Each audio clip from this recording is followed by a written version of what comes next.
Pagi hari kemudian, subuh keesokan harinya, pagi ini Sukar bangun. Dan bangun-bangun Catur tak ada di kamarnya. Ternyata Sukar lupa jika semalam Sukar dan Catur tidur berdua dalam keadaan 3 kondisi, yaitu pintu rumah, pintu kamar, dan pintu jendela yang masih dengan posisi terbuka. Itu karena semalam ketika Sukar hendak menutup, tapi tak bisa, gara-gara Catur menahan tubuhnya sampai Sukar terlelap. Dan pagi ini Catur menghilang. Sukar lambat laun terbiasa. Sukar mengira mungkin nanti juga Catur akan pulang ke sini. Sukar mengira mungkin saat ini Catur ke hutan bambu, sungai, atau ke jalan raya, atau menuju ke makam. Sukar pun memutuskan untuk beres-beres rumah dan membuat sarapan untuk dirinya sendiri. Di kamar Widi sendiri, Wasis duluan bangun. Wasis menoleh menatap wajah Widi yang masih tertidur lelap. Wajah Widi begitu polos. Jujur Wasis tak tega menolak Widi, tapi Wasis memang tak suka laki-laki. Lebih baik jujur di awal dan sakit di awal daripada bohong menyakiti Widi. Wasis menatap wajah Widi beberapa detik. Lalu begitu mengingat subuh, Wasis membangunkan Widi. "Wid, bangun, udah subuh." Masih ngantuk, baru 3 jam tidur." "Ya sholat dulu, nanti tidur lagi." "Ya kamu sholat dulu aja," jawab Widi dengan nada sewot. Wasis yang merasa Widi masih kesal akibat penolakannya memilih sholat. Dan setelah sholat, Wasis tanpa pamit meninggalkan Widi dan langsung pulang. Sedangkan Widi masih lanjut tidur. Namun Wasis tak meninggalkannya begitu saja. Sebelum benar-benar pulang, Wasis kembali lagi ke rumah Widi. Lalu masuk ke kamar dengan membawa sebungkus nasi tempong untuk sarapan. Dan beberapa sembako seperti beras, minyak, telur, mie instan, kopi-kopi, juga meletakkan uang di atas meja senilai 200.000. Lalu kemudian pulang. Jam 7 pagi, matahari sudah tak malu-malu lagi. Sinar matahari dari jendela menyorot wajah Widi. Widi terkejut ketika dia ketinggalan subuh. Widi tiba-tiba beranjak dari tempat tidurnya. Lalu terkejut ketika di atas meja sudah ada bungkusan dan juga beberapa sembako, juga ada uang tunai. Widi lalu menelpon Wasis. "Sis, Riko apuwoh tuku biarang hang macem-macem. Ugo pece sering dhuwur meja, dinggo paran." "Sis, kamu kenapa beli barang yang macem-macem? Juga uang di atas meja, buat apa?" "Yo cari Riko sing nyekel pece 11. Riko bingung dinggo tuku beras ambil kuota." "Ya katamu gak pegang duit sama sekali. Kamu bingung buat beli beras dan kuota." "Iyo, tapi isun magi nyekel picis dinggo tuku kuota. Iso nanteni Riko nyang omah, jupuken biayen picis Riko." "Iya, tapi aku masih pegang uang buat beli kuota. Aku tunggu kamu di rumah." "Iyo, kawan biayen isun merono." "Iya, siang nanti aja aku ke situ." Widi tak menyangka jika Wasis begitu perhatian kepadanya. Dari dulu juga seperti itu. Mungkin karena kebaikan dan kebiasaan bersama yang membuat Widi menaruh harapan pada sahabatnya itu. Namun perhatiannya itu hanyalah perhatian seorang sahabat, tidak lebih. Bagaimana Widi hendak menghindar dan berusaha menghilangkan perasaannya kalau Wasis tak peduli apapun perasaan Widi kepadanya. Siang hari kemudian, siang ini Salim membantu Pak Kemat menyiapkan dagangan. "Pak, oh iya, ini Pak, Salim ada uang.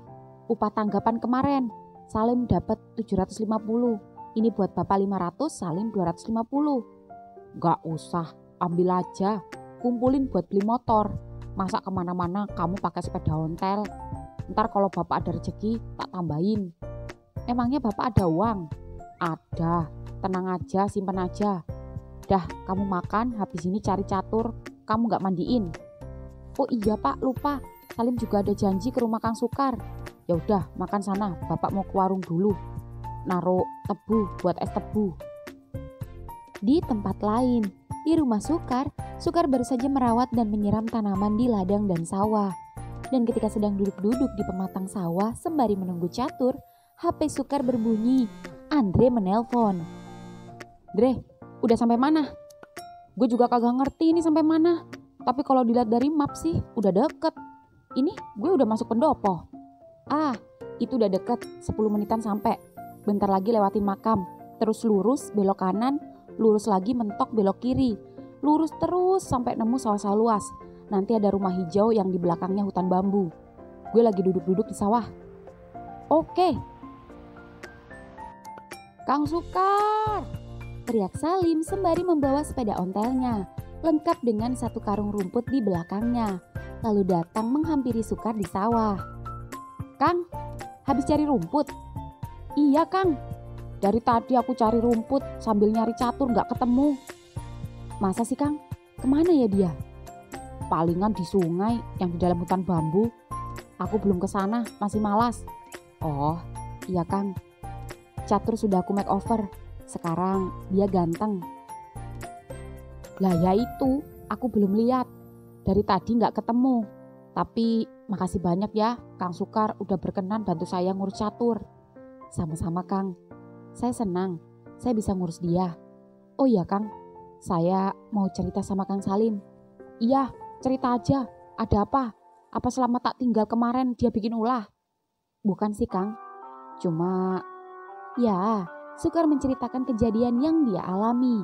Mulai dari saat dia bertemu sosok Cokro di tengah hutan malam itu, ciuman di pagi harinya, kejadian konyol di sungai saat memandikannya, hingga Sukar semalam yang tidur bersama Catur yang ketakutan.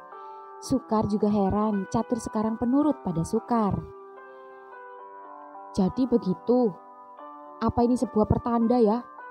Saya nggak mau ngomong yang aneh-aneh dulu. Ya kalau bener, kalau enggak. Tapi jujur Kang, saya merasa ada kesamaan Kakang dengan Cokro. Hanya mukanya aja yang beda. Tapi tingkah laku dan gerak-geriknya sama. Dan suara Kang Sukar tak dengar-dengar mirip percis sama Cokro. Mungkin ketika mendengar Kang Sukar bicara atau sedang menyanyi, Catur teringat Cokro dan menganggapnya Cokro. Apa iya Kang? Iya.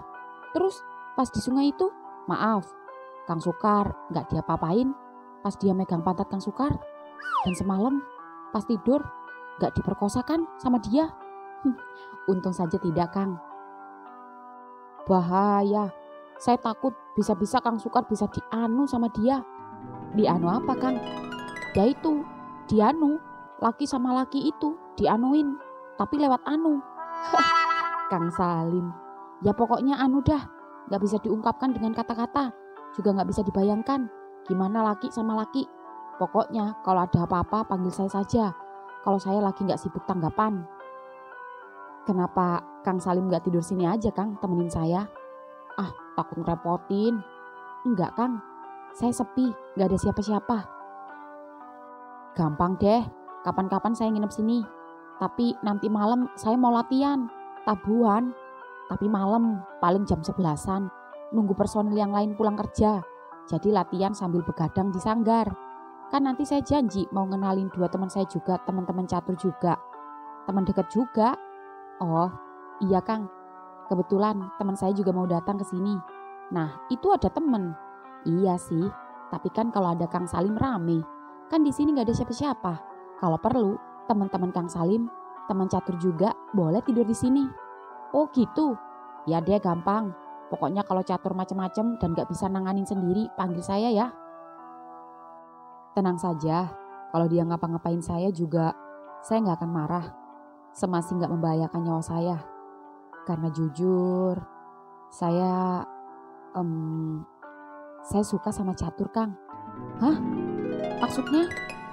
Iya, saya juga gak tahu. Saya cinta sama catur Kang. Isun welas ambi catur. Waduh, maaf. Bukannya apa? Emang Kang Sukar suka laki-laki? Tidak Kang, baru kali ini. Lah, kok bisa? Saya gak tahu Kang. Sejak pertama kali lihat catur di makam, saya langsung merasakan hal yang aneh. Cinta, sangat membingungkan. Teman saya juga sama, suka sama teman saya juga. Maksud saya, ya teman catur juga yang nanti mau tak kenalin sama Kang Sukar. Oh ya? Iya, dan baru kelihatan belakangan ini. Kok saya jadi dikelilingi orang homo ya? Maaf, maksud saya cuma heran aja. Gak apa-apa Kang. Saya aja gak ngerasa homo. Dari dulu saya suka sama cewek. Tapi begitu bertemu catur, saya juga heran. Apuwo ison bison demeni wong edian. Kenapa aku bisa nyukain orang gila? Iya ya. Ah, ya sudah. Mau laki, mau perempuan, suka-suka hati sajalah. Susah ya yang namanya hati itu. Iya Kang, itu Kang Salim tahu. Ya sudah, saya mau pulang dulu. Siapa tahu ketemu catur, mau tak mandiin. Iya Kang, nanti kalau nggak ketemu, biar sore saya yang mandiin aja sendiri. Ya wes, saya pulang ya. Nanti malam saya kesini sama anak-anak. Iya Kang, hati-hati. Di jalan sendiri, mobil Andre sudah memasuki pendopo dan hendak melewati makam. Apaan tuh? Tahu wale dan es tebu Pak Mat. Wih, makanan apaan tuh ya? Rame banget. Tahu wale. Tahunya salto apa gimana? Lapar juga. Mana haus juga lagi, air gue habis. Di sini kampung banget. Sejenis Alfa sama Indo aja kagak ada. Tahu gitu gue belanja banyak pas di kota tadi. Mampir dulu ah, bentar aja. Penasaran juga sama es tebunya. Kayaknya seger nih. Andre pun keluar dari mobilnya dan menghampiri Pak Mat. Permisi Pak, jajanan apaan nih Pak? Oh, ada tahu wale, pisang goreng, ote-ote. Ote-ote? Oh, bakwan maksudnya. Saya coba ya Pak. Monggo. Andre pun mengambil satu tahu wali dan begitu mencobanya, Andre sempat terdiam sejenak, merasakan betapa enak dan gurihnya tahu wali Pak Mat. Mantep Pak. Ini tahu terenak yang pernah saya coba selama ini. Ah, bisa aja nak, makasih. Ini cobain bakwannya. Iya Pak. Ini juga bakwan terenak yang pernah saya coba. Pak, tolong bungkusin ya Pak. Saya mau bungkusin buat teman saya. Berapa? Tapi pisang gorengnya belum goreng lagi, tinggal 2. Berapaan Pak? 1.500-an. Nih, tahu waliknya semua dah, bakwannya 10, gak usah pisang gorengnya. Alhamdulillah, makasih. Sekalian ya Pak, es tebunya 2. Oh iya, Pak Mat membuatkan es tebu untuk Andre. Ngomong-ngomong, dari mana nak? Dari Jakarta Pak, mau berkunjung ke rumah teman saya yang ada di sini. Oh, kemarinan juga baru ada anak Jakarta yang kesini, tapi cucunya orang sini aslinya, dan sekarang jadi teman anak saya. Lah wong saya kan kenal sama ibunya. Oh, jangan-jangan si Sukar. Iya, Nak Sukar. Oh, jadi temannya Nak Sukar. Nih, esnya. Iya Pak. Berapa? 60.000. Nih Pak, ambil aja kembaliannya. Walah, banyak ini. Gak apa-apa Pak. Makasih ya. Sama-sama Pak. Andre pun langsung buru-buru masuk ke mobil dan perlahan mobilnya pun jalan. Dan ketika jarak 100 meteran sedang jalan, jalanan tiba-tiba macet karena ada orang gila lewat. Namun ada yang aneh. Andre melihat orang gila yang sedang berjalan itu tak seperti orang gila. Bahkan jalannya seperti model yang berjalan seperti di catwalk. Hanya saja ekspresinya memang tak memungkiri karena senyum-senyum sendiri. Sembari terlihat bernyanyi berteriak-teriak. Kasian, cakep-cakep gila. Mobil Andre pun perlahan-lahan dapat melewati kerumunan yang baru saja ada orang gila itu. Dan ketika ia hendak banting setir ke kanan, sebrak, anjir. Woi, metu iro. Andre seketika langsung keluar dari mobil. Saat cowok yang gak sengaja ia serempet marah-marah karena jatuh. Sampai-sampai karung rumputnya jatuh berantakan. Woi, gak punya mata lo ya? Lo pikir ini jalan nenek moyang lo? Kakek buyut lo? Naik sepeda ontel udah kayak di sirkuit aja. Matamu picek. Udah tahu jalan kecil, bawa mobil itu pelan-pelan. Gak cuma banyak sepeda lewat, anak kecil juga sering melintas, goblok. Tanggung jawab, rumputku jatuh berantakan. Sepedaku reot, stangku bengkok. Idih, enak aja. Harusnya lo yang tanggung jawab. Kalau mobil gue lecet, lo harus ganti rugi. Mana Mana lecet? Ntar gue cek. Kagak ada sih. Tuh, gak ada. Ya kalau ada, itu artinya gue kagak nabrak lo, bego. Lo aja yang kaget. Jatuh sendiri. Ngapain nyalain gue? Dasar cowok kampung. Apa kamu bilang? Kamu ngatain aku? Kagak. Ah, yaudah. Gue gak ada waktu. Gue buru-buru. Nih, ambil. Apa nih? Duit lah. Ya masak daun. Sepeda lo rusak kan? Ambil. Aku gak mau duit. Aku mau kamu masukin lagi itu rumput-rumput ke karung. Ini bukan masalah uang. Masalah harga diri, tata krama dan kesopanan. Kamu orang kota gak punya sopan santun. Jangan macam-macam kamu di desaku. Karena desaku, stop. Oke, gue tahu, kagak usah dijelasin. Kalau udah ngomong mistis gue paling malas. Mana gue penakut lagi orangnya. Ya udah, gue bantu nih. Gue masukin. Ya elah, kotor dah tangan gue. Biasa megang piringan DJ, sekarang pegang rumput. Mana bau sapi lagi. Yang benar masukinnya. Iya, bawel. Sekarang bantuin ngangkut dan taruh di belakang sepeda.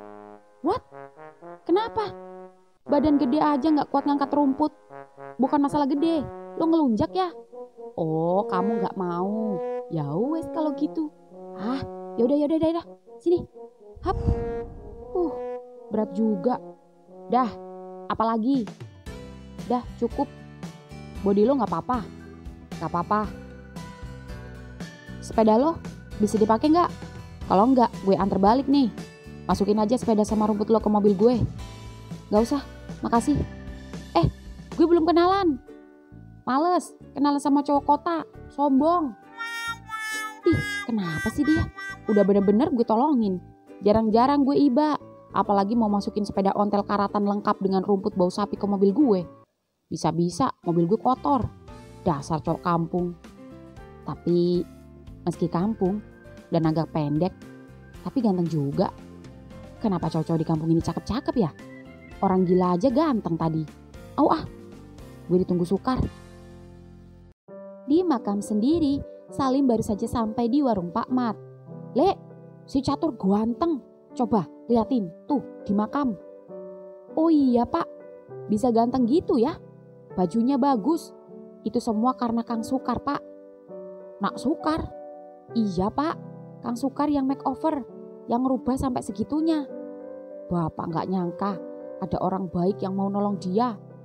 Iya Pak, ya udah Salim tak mandiin Catur ke sungai di belakang makam. Minta pisang gorengnya Pak. Iya ini, masih hangat. Di rumah Sukar, mobil Andre kini sudah sampai di jalan persawahan menuju rumah Sukar. Dan dari jauh, tampak Sukar melambaikan tangan menyambutnya. Bro, I'm coming. Teriak Andre senang lalu keluar dari mobil. Weh, akhirnya. Gimana di jalan? Lumayan pegel bro. Kenapa gak naik pesawat aja? Kayaknya gue butuh mobil biar enak riwa-riwi keluyuran bro. Kan ada mobil gue. Iya, biar enjoy aja. Gila, rumah lo sendirian di sini. Kok jauh dari pemukiman penduduk lain bro? Serem banget, kanan kiri hutan sawah. Kenapa? Takut? Lumayan. Kan lo tahu gue penakut. Tapi pemandangannya keren abis. Asik buat konten. Asik banget. Udah, lo di sini aja sementara nemenin gue. Oke deh. Nih, gue barusan beli tahu wale, bakwan sama es tebu. Wah, ini pasti di tahu wale Pak Mat ya? Iya, kok tahu? Lo sering beli? Iya, gue juga awal-awal kesini mampir ke warung Pak Mat. Sampai akhirnya gue ketemu Catur. Catur? Yang lo bilang ODGJ kemarin itu? Lo gak takut sama ODGJ? Kalau lo dicekek gimana? Dan kalau arwah mantan cowoknya datengin lo gimana? Itu semua udah gue alamin. Maksud lo? Iya, gue udah dicekek. Gue juga udah didatengin mantan cowoknya. Dan lo masih lihat gue baik-baik aja kan? Serius lo? Serius? Gue tahu menaklukkan dia dengan apa? Dengan apa? Dengan lagu-lagu osing. Lagu apaan tuh? Lagu mistis ya? Bukan. Layaknya lagu-lagu biasa, namun penuh makna. Gitu. Gue barusan ketemu Catur. Cakep kan orangnya? Wait, lihat, ini dia. Pas, gue barusan ketemu. Rame banget orang takut, tapi pada ngeliatin aneh. Iya, mungkin orang-orang shock lihat perubahan Catur. Karena Catur habis gue makeover. Karena sebelumnya, dia seperti ini. Lihat, ucap Sukar menunjukkan HP. Wih, sebelum dan sesudah. Gila, lo yang rubah dia? Iya, lihat amat. Lo beneran naksir orang gila? Gue juga gak tahu kenapa gue bisa kayak lo. Lo virus. Enak aja. Homo sih homo. Tapi ya gak udah gizi juga kali. Emang gak ada cowok ganteng yang waras apa? Bro, kayaknya gue betah deh di sini. Soalnya cowok-cowok kampung di sini cakep-cakep bener. Nih, si Catur aja cakep. Dan barusan gue ketemu cowok cakep tapi pendek. Dia bawa rumput.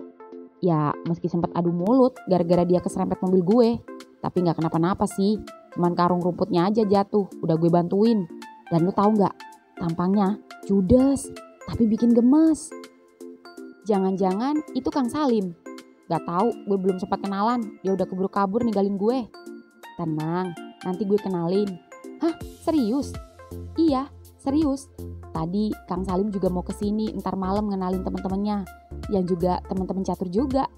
Sip, semoga teman-temannya cakep juga. Jangan ngarep dulu. Iya, gue tidur sama lo ya. Ya iyalah, emang lo mau tidur sendiri di kamar ibu? Kagak, gue takut. Iya, sama gue dah. Malam hari kemudian, malam ini di rumah Widi sendiri sedang santai di kamar sembari melipat pakaiannya. Sedari tadi Widi memikirkan Wasis. Sudah jam segini Wasis tak kunjung ke rumahnya. Pesannya juga belum dibaca. Padahal dari pagi tadi Wasis berjanji hendak mengambil uangnya. Apa mungkin Wasis takut menemuinya lagi setelah tahu Widi jujur menyukainya? Ah, sudahlah.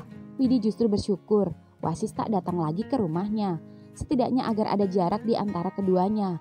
Agar Widi bisa menghilangkan rasa sukanya pada Wasis. Juga agar Widi tak tersiksa. Dan ketika Widi sedang melipat-lipat, suara motor Wasis justru terdengar dari luar. Dan ternyata benar, kamar Widi terketuk. Tok tok tok. Wid, cekrek.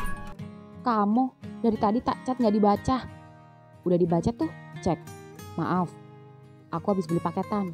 Yuk, kemana? Jemput Salim. Kan kita diajak ke rumah teman barunya. Oh iya, ke rumah Kang Sukar. Iya, ayo.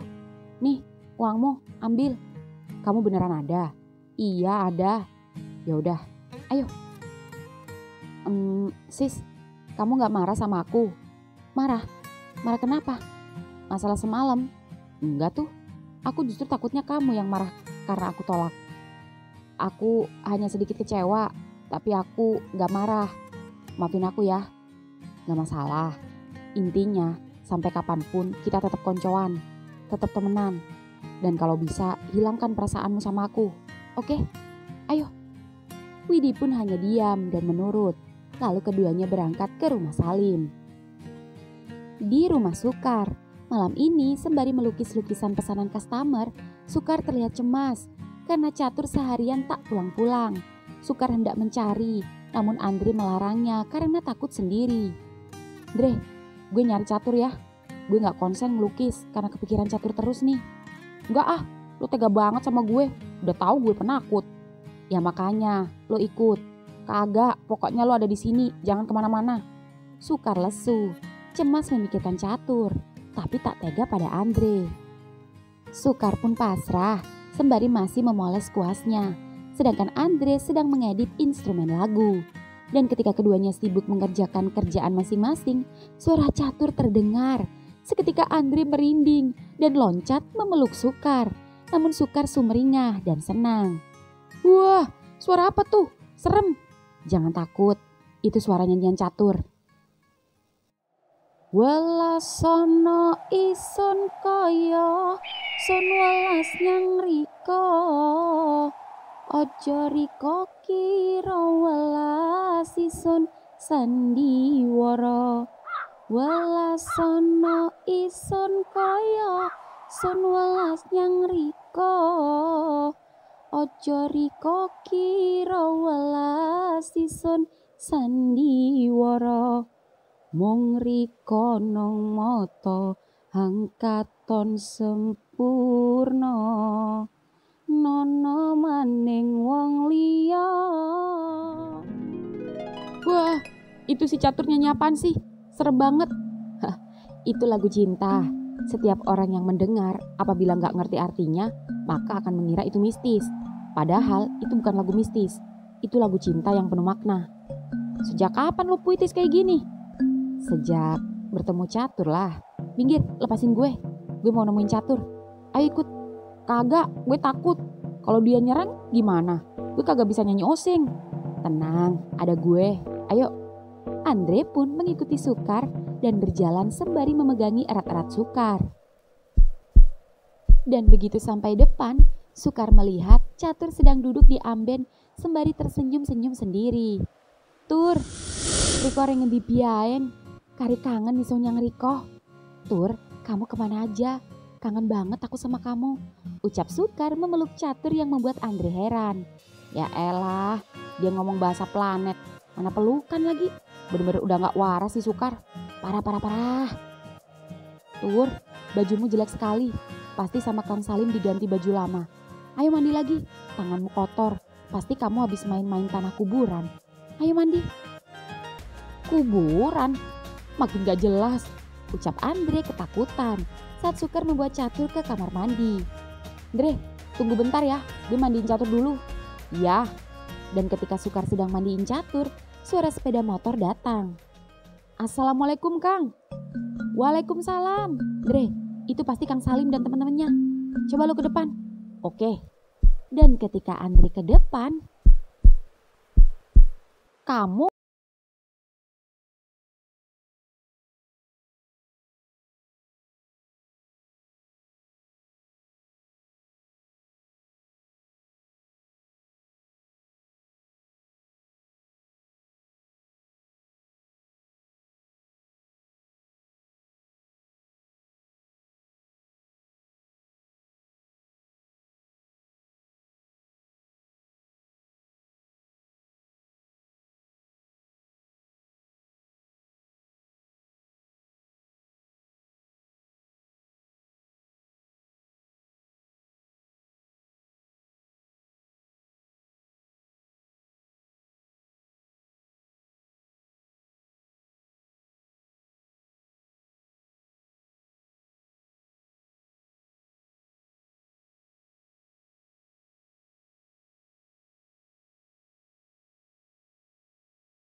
aja ceria.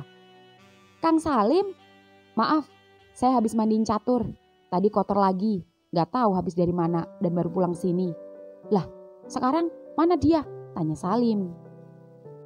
Di kamar Kang, duduk. Ya biasa senyum-senyum sendiri. Biarin Kang, biar gak keluar kemana-mana. Toh udah malam. Ini teman Catur juga ya? Kenalin, saya Sukar. Iya, Salim sudah cerita. Saya Widi. Wasis. Bentar ya, saya buatin kopi dulu.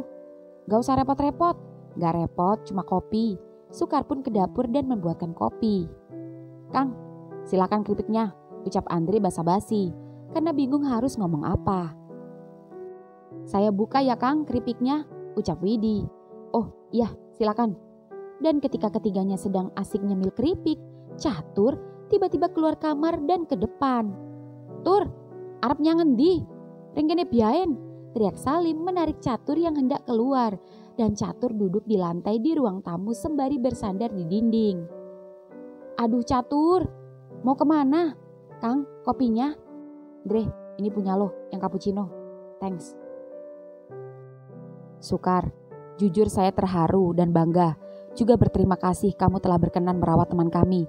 Lihatlah, meski dia belum sembuh, tapi Catur benar-benar berubah. Dan kamu orang yang bisa merubahnya menjadi lebih baik.